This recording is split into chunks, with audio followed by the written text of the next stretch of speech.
Oke, baik teman-teman semuanya, Faisal Assegaf ngoceh lagi di ILC. Faisal Assegaf mengomentari mengenai kinerja 100 hari kepemerintahannya Presiden Prabowo Subianto dan Gibran Rakabuming Raka. Kali ini Faisal Assegaf berusaha untuk mengadu domba antara Pak Jokowi dan Pak Prabowo Subianto. Iya, Faisal yang gerombolan orang Yaman itu loh. Nggak boleh bang, rasis. Oke. Teman-teman tahu ya, kalau ada orang kedua pasti ada orang ketiga. Nah, orang ketiga biasanya ini setan. Cocok ya jadi orang ketiga. Ya, perusuh, perusak, membuat gaduh. Menurutnya dengan kehadirannya Pak Joko Widodo di negeri ini membuat negara ini hancur. Seolah-olah Pak Jokowi itu aib gitu loh. Ini kan keterlaluan orang seperti ini ya. Apa-apa disalahkan Pak Joko Widodo. Siapa yang melakukan, siapa yang bersalah, tapi yang dituduh Pak Joko Widodo. Ini nih orang-orang ya, hatinya busuk, mulutnya bau, ya pikirannya kotor, ya orang ketiga seperti ini, seperti setan. Oke, di video kali ini ya Faisal Assegaf akan dikuliti oleh Opung Parbelak teman-teman ya. Makanya mari kita simak sampai selesai ya, biar teman-teman tidak gagal paham. Oke? Kalian merasa kehilangan dengan orang ini nggak? Iya, aku kehilangan kali loh. Nggak lah, udah lama nggak nampak. Kukira udah ditelan buaya dia. Nggak taunya kemarin nongol di ILC. Inilah salah satu orang Indonesia yang ngomongnya nggak pernah positif, negatif terus, pesimis. Nggak pernah melihat masa depan itu yang cerah-cerah. Suram terus. IKN akan mangkrak. Pemerintah ke depannya akan bobrok. Penegakan hukum yang juga semakin lama semakin hancur. Inilah orangnya ini. Aku nggak ngerti kalau di rumah apa yang diajarkannya ini sama anaknya ini. Udahlah nak, nggak perlu kau belajar pintar-pintar kau nak. Toh juganya lapangan pekerjaan makin sulit. Nggak perlu pintar nak, yang penting banyak uang. Bagaimana caranya bisa banyak uang? Ya bikinlah gaduh di sana, gaduh di sini. Biar bisa diundang di TV kau nak kayak bapak.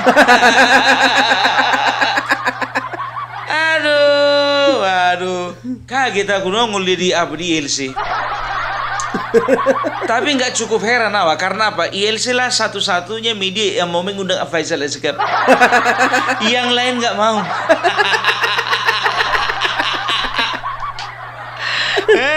Biasa itu. Kalau misalnya ILC, golongan-golongan inilah yang biasa diundang. Faisal Assegaf, Roky Gerung, setelah itu Said Didu dan lain-lain sebagainya.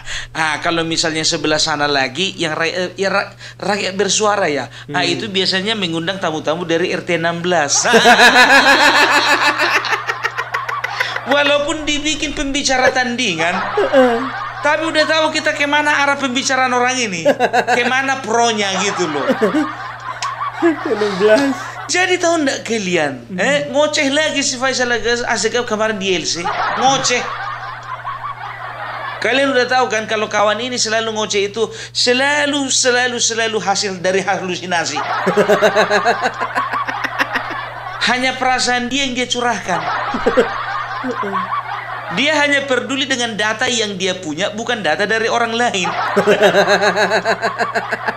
Dia gunakan data sendiri, coba. Coba kita tengok dulu ya. Kawan ini mengkritik 100%, 100 hari. 100 hari pemerintahan Prabowo Gibran. Aduh, jujur aja aku bilang sebelum nonton pun juga geli kali aku, betul. Apalah kapasitas kawan ini untuk mengkritik masalah kepemimpinan Bapak Prabowo? Kita lihat dulu satu-satu, kita lihat dulu, kita simak dulu ya kan. Yang pertama. Saya mau sedikit langsung agak keras saja. Sesuai fakta bahwa penyebutan kabinet Prabowo Subianto itu perlu dikoreksi ya Bang Da. Karena sejak awal semua publik disuguhkan oleh satu kompromi politik dengan tema melanjutkan. Jadi mungkin paling tepat itu kabinet separuh Jokowi, separuh Prabowo. Separuh Jokowi. Karena pembentukan kabinet itu sudah sangat jelas diisi oleh berbagai pihak, dari pihak geng Solo, dan dari orang-orang terbaik yang memang dipilih oleh Pak Prabowo untuk melanjutkan kampanye yang selama bukan hanya Pilpres kemarin, tapi sejak cita-cita Prabowo masih muda, pasca 98 masuk ke gelanggang politik, itu memang intensif menyuarakan kemandirian bangsa, persatuan nasional, kemandirian energi. Ini sesuatu yang bukan janji yang muncul pada 2014 atau 2019, tapi bergulir sampai pada akumulasi takdir politik menghadirkan ada perkawinan paksaan. Keputusan politik moral yang memang benar-benar merekrut orang yang dekat dengan Prabowo, kita agak susah untuk menilai Bang. Agak susah. Mereka sangat solid, sangat sungguh-sungguh bekerja, tetapi karena di dalam kabinet atau perahu itu masih ada peninggalan dari loyalis Jokowi, sehingga ketika ditanya bagaimana dengan kinerja kabinet ini, saya setuju dengan pendapat publik. Semua akan mengatakan bahwa bukan kinerja saja, masuknya geng Solo ke dalam komposisi kabinet Pak Prabowo itu problem utama. Apa katanya? Geng Solo problem utama. Kita soroti dulu yang dibilang ini tadi apa? Harusnya kabinet itu jangan dikatakan kabinet merah putih. Harusnya kabinet Jokowi dan kabinet campuran Jokowi Prabowo. Mana ada nama kabinet seperti itu? Bagus-bagus kau, ya kan? Jadi sudah jelas bahwasanya yang pertama begini ya, nggak usah terlalu iri kau ketika orang masuk kabinet kau enggak. Karena gimana pun juga orang seperti kau nggak cocok kau masuk kabinet. Iri. Apapun komentarmu tentang kabinet Jokowi Prabowo, ya kan? Kabinet Jokowi Prabowo, jadi aku pula yang mengiyakan. Kabinet merah putih, kau diam aja di situ. Sekarang begini. Prabowo, Bapak Prabowo, ya, itu bisa jadi presiden oleh karena andil besarnya Bapak Jokowi. Pak Prabowo pun itu yang pertama. Ya. Baru yang kedua, ya, adanya orang-orang Jokowi di dalam kabinetnya Prabowo itu bukan orang Jokowi, tapi itu adalah orang-orang yang memiliki kemampuan yang dianggap masih diperlukan di kabinet Bapak Prabowo, yang direkrut Prabowo, ya, berdasarkan dengan pengalaman dan kemampuan. Ya, oleh karenanya ada istilah yang dinamakan dengan transisi. Makanya ketika Bapak Jokowi di akhir-akhir periodenya, ya, maka dia memasukkan orang-orang dan dia mengganti orang-orang di beberapa kementerian dengan orang-orang yang dianggap Bapak Prabowo memang betul-betul cocok untuk menduduki posisi sebagai menteri di kementerian-kementerian tersebut. Karena apa? Ini ada proses transisi, ya, ada proses peralihan, ya. Oleh karenanya antara Bapak Prabowo dengan Bapak Jokowi saling berdiskusi, saling bekerja sama. Itu wajar. Itu wajar, oke. Ya nggak wajar ketika Bapak Prabowo minta pendapat sama kau, itu nggak wajar. Jadi nggak usah heran, jangan mengatakan bahwasanya di dalam itu ada geng Solo. Jujur ku bilang sama kau, kalau kau bicara geng Solo, ya itu berarti ya ada bawaan-bawaannya orang Jokowi yang masuk ke dalam kabinet merah putih, kan begitu. Sadar tidak sadar, ya Bapak Prabowo juga termasuk di dalam geng Solo. Betul kan? Iya. Betul kan? Cuman isi kepala kawan ini.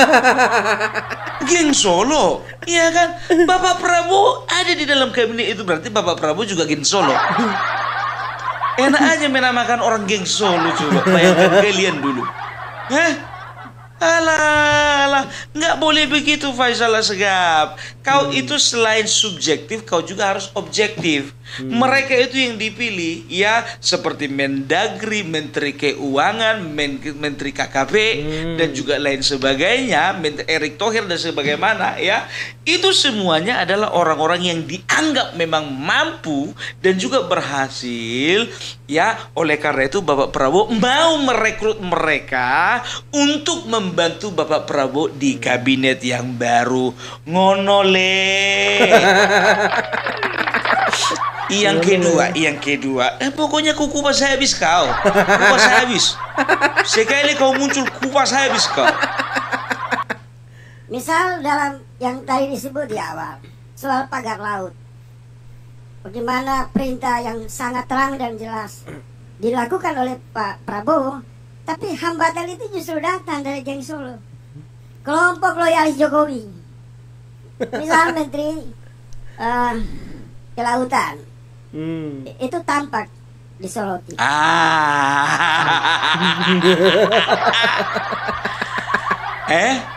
Apa katanya tadi? Ketika Bapak Prabowo memerintahkan untuk mencabut pagar lautan, maka halangan datang dari geng Solo itu sendiri. Geng Solo lagi. Geng Solo itu adalah salah satunya Menteri KKP. Bapak Wahyu Sakti itu bukan geng Solo. Dia bukan orang PDIP. Iya, dia benar. bukan orang dekat Jokowi. Dia itu adalah orang PAN. Posisinya dalam Partai Amanat Nasional sebagai wakil ketua umum. Tanya, namanya Bapak Wahyu Sakti Trenggono. Kalau bicara pakai data kalapa, nggak pernah bicara pakai data ini. Kau searching dulu, ya kan? Oh, Menteri KKP ini 2 periode memang. Tapi ini dari mana ini ya? Oh, ternyata PAN. Kemarin begitu juga kau membahas masalah IKN, datamu semua ngawur. Sekarang masalah Menteri KKP saja pun salah dia. Geng Solo. Geng Solo? Udah jelas-jelas itu. Ku bilang sama kau ya. PAN adalah salah satu partai yang mulai dari dulu sampai sekarang 2014, 2019, 2024 mendukung Bapak Prabowo. Salah besar kalau kau bilang itu geng Solo. Salah besar. Itu asli orang Bapak Prabowo. Geng Solo. Wakitum itu wakitum. Makanya kau kalau punya partai itu bergaul sama kalau ketua umum yang lain. Jangan kau monggok di rumah. Tahu arti monggok? Cicing wae. Meneng wae. Bergaul kau sama ketua umum Golkar, ketua umum PDIP, ketua umum PKB. Kenapa nggak pede kau? Jangan kebanyakan main sama ketua umum Partai Umat. Pak Karni tolonglah dulu orang kayak gini. Kenapa harus diundang Pak? Kekurangan SDM kalian.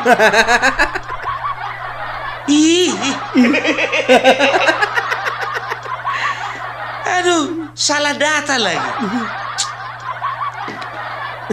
Tengok lagi ya. Lagi.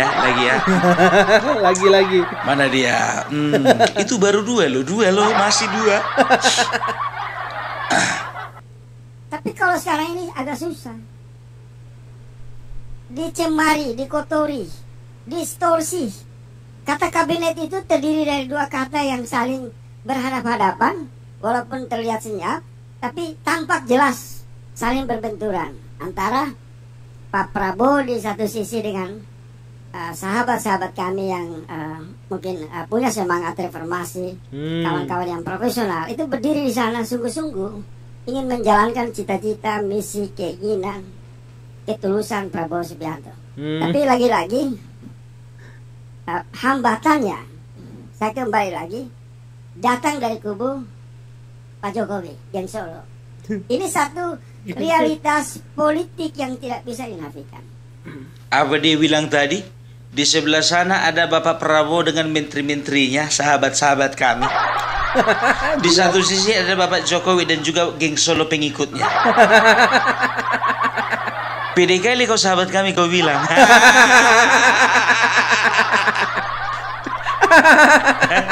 Kok ngaku-ngaku kau? Ngaku-ngaku. Coba periksa dulu orang itu ngaku nggak sahabat kau. Sahabat-sahabat kami, japurut. Nggak usah lah, sekarang begini ya, orang itu pun juga lebih sukanya itu dipanggil sahabat-sahabatnya Bapak Jokowi daripada sahabat-sahabat Faisal Assegaf. Nggak level, Wak. Nggak level. Perasaan punya banyak kawan menteri kau. Hah? Sekarang begini, tujuanmu apa? Kau ya, dia katakan kedua-duanya saling berbenturan. Mimpi. Menghayal kau. Saling berbenturan. Yang ada mereka itu saling bersinergi, saling bekerja satu sama dengan yang lain. Kau yang berusaha membenturkan mereka. Ini sama halnya dengan anak ayam berusaha ingin mengadu domba singa dengan serigala. Ngerti kan? Ngerti kan maksud analisa aku kan? Analoginya begitu.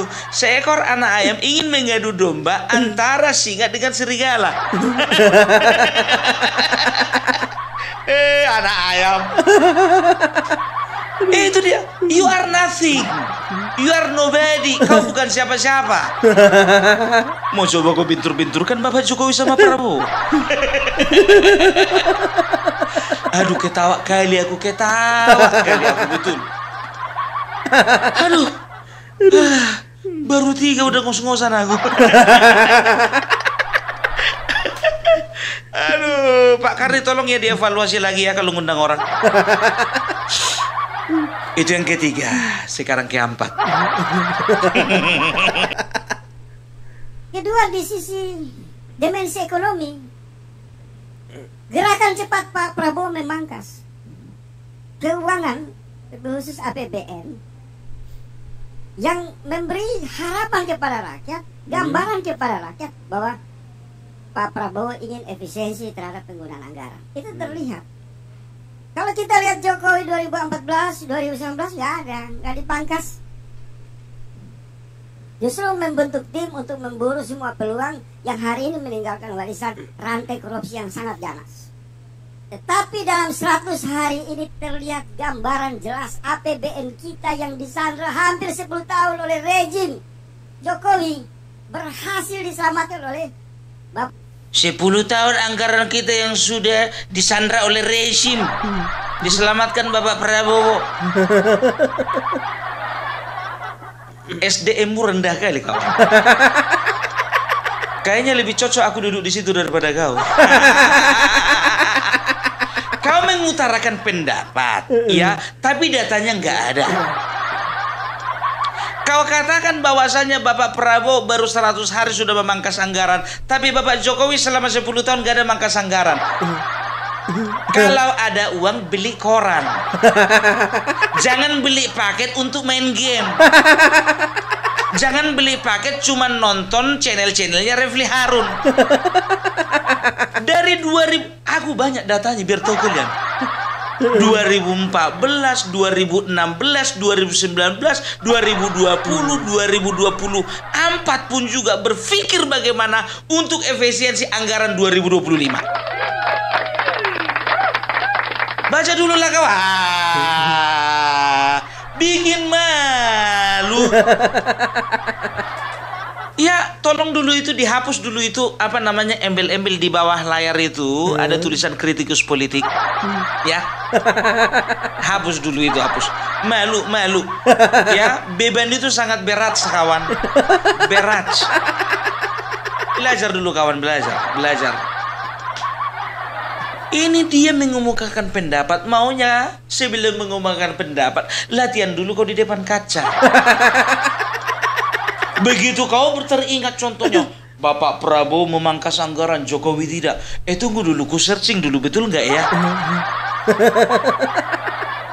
Searching dulu, gitu loh. Maka yang tadi 1, 2, 3, 4, sekarang yang kelima. Lanjut. Kita lihat dulu. Pakar nih, dengan survei di 80% mengatakan kepuasan publik terhadap Prabowo Subianto, itu harus diberikan spidol garis besarnya, ketegasannya itu kepada Bapak Prabowo Subianto, bukan kepada rekan-rekan kabinet, dan lebih khusus tidak dialamatkan kepada Gibran. Karena kalau merujuk kepada hasil survei Tempo, nilai Gibran itu cuma mendapat 3 poin dari angka 10. Jadi saya mendukung persepsi survei dukungan moral rakyat yang mengatakan sangat puas, bukan 80%, belum 100% kepada Prabowo Subianto. Tetapi untuk pembantu-pembantunya kita tunggu 3 bulan ke depan. Berapa bulan ke depan? 3 bulan ke depan. Ngapain kau tunggu-tunggu? Apa dibilangnya? Survei ini cocok untuk Bapak Prabowo. Kau punya otak? Bisa Bapak Prabowo berjalan sendiri?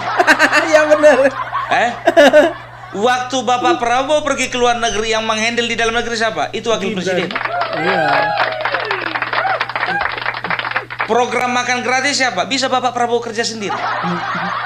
Aneh ini Faisal. Ada koordinasi antara satu kementerian dengan kementerian lain. Lapet. Tahu. Jadi halah. 89% itu hanya mampu dan hanya cocok disematkan kepada Bapak Presiden Prabowo. Bukan kepada pembantu-pembantunya. Anak kecil pun juga tahu, ya kan? Nah, kalau kau belajar misalnya di kelas 4 SD, ya, pembantu-pembantu presiden disebut titik menteri. Soal nomor 2, apa yang menjadi tugas seorang menteri? Membantu presiden. Apa tugas seorang wakil presiden? Membantu presiden. Apa tugas seorang presiden? Memimpin negara. Gak pernah SD kau? Gak pernah. Jadi mana bisa Prabowo bekerja sendiri kan? Iya, mana bisa, benar. Ini adalah penghinaan yang dia tujukan sebetulnya kepada Bapak Prabowo sendiri. Karena apa? Semua menteri yang ada di kementerian yang pilih itu adalah Bapak Prabowo. Jadi ketika kau menghina orang-orang pilihan Bapak Prabowo, itu sama saja kau dengan menghina dengan menghina Bapak Prabowo itu sendiri. Iya. Yang memilih wakil presiden itu siapa untuk mendampingi beliau? Bapak Prabowo. Dengan alasan katanya apa? Rating yang rating yang diberikan oleh media Tempo hanya 3 dari 10. Media Tempo kau bawa ke bangsa ini. Udahlah, kalau kau sebutkan media Tempo udah ngerti kami semua itu. Media Tempo, mau Tempo kek, mau tempe kek, mau bocor arus, bocor keliling. Yang terakhir, biar selesai kita, malas aku bahas orang ini. Dan saya di sini berbicara dan akan kembali lagi puasa sampai 3 bulan kemudian lagi. Kalau sampai janji-janji ini tidak terpenuhi, maka Pak Karni mohon maaf sekali. Walaupun Prabowo sahabat abang dan banyak rakyat mendukung, tapi kalau kinerjanya tidak berhasil meningkatkan sesuai misi tujuan bernegara, menciptakan rasa keadilan dan kemakmuran, saya akan berdiri untuk melakukan perlawanan moral untuk dalam rangka menghentikan semua rezim omon-omon ini. Terima kasih. Apa? Perlawanan moral? Siapa kau? Siapa kau? Saya akan berpuasa bicara selama 3 bulan ini. Ya, sekarang begini, 3 bulan ini nggak akan ada yang undang kau. Emang kau puasa kemarin? Kau puasa karena nggak ada yang undang kau. Saya akan berpuasa selama 3 bulan ini. Saya akan tunggu. Ya, kalau misalnya tidak ada kemajuan, maka saya, maaf Bang Karni, walaupun Mas Prabowo itu sahabat, maka saya akan melakukan perlawanan. Siapa dia? Udah banyak rupanya Mas Sam. Danamu ada. Gak usah ngomong besar lah kawan, gak usah ngomong besar. Kualitasmu semana.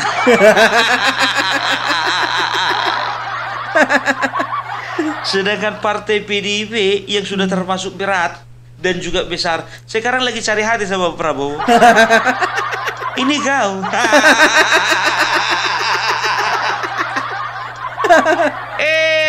Faisal. Kukira lu tobat kau nggak nongol kau di TV, rupanya nggak ada yang ngundang kau.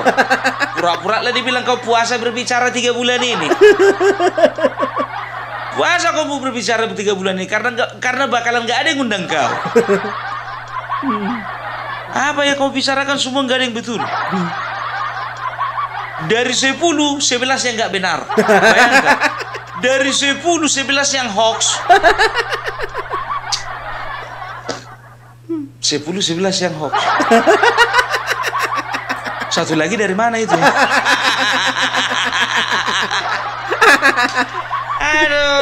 Aduh, udahlah. Gak perlu dibahas. Manusia kayak gini udahlah.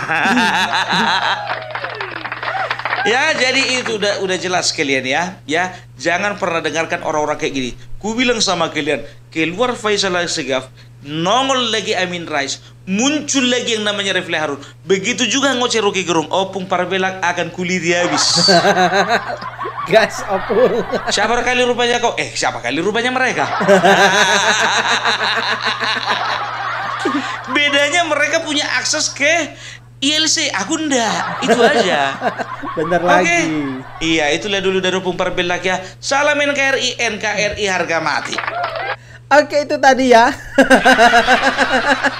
Siapa sih Faisal Al-Segaf ini? Ya, ini adalah orang-orang yang penuh dengan kedengkian dan keirian ya. Jangan didengar orang-orang seperti ini ya teman-teman ya. Dan jangan dipercaya setiap perkataannya. Nah, bagaimana menurut teman-teman? Silahkan tulis di kolom komentar. Terima kasih. Wassalamualaikum warahmatullahi wabarakatuh.